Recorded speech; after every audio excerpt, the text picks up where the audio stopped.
We need to have a quick look at stdio.h again before we can go any further. stdio.h contains all the prototypes for every function I've just mentioned, plus it contains a number of other things. It contains the definition of a file handle.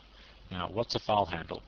Well, every file-based function that I've referred to, in other words, fopen, fclose, fprintf, fseek, fread, fwrite, every single one of them uses something called a file handle.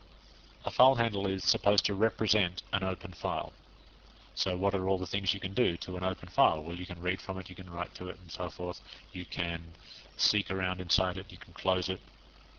But you can't do that to a file unless you have a file handle. The only way you can get a file handle is by calling the fopen program.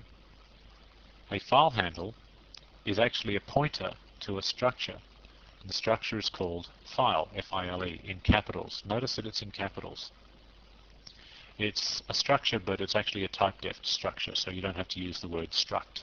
You can just use the word file. This is how you might declare one of these handles.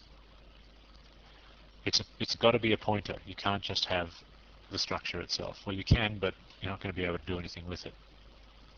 So you declare yourself a pointer to one of these things, and then you use that as the return value back from an fopen. We'll look at fopen in more detail in a moment, so don't worry about it just now. Once you've got the handle, you can then pass the handle into all the other functions like fread, fwrite, fseek, fclose, and they'll be able to do what they need to do with that handle. Okay, now, stdin, stdout, and stderr are all file handles. That's all they are. They're just file handles. They are variables that have already been declared. They're like global variables. You can treat them as global variables, which is exactly what they are. And each of them is of type pointer to file.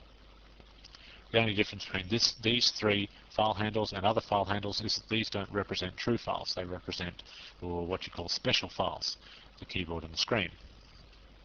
stdin represents the keyboard, stdout and stderr represent the screen.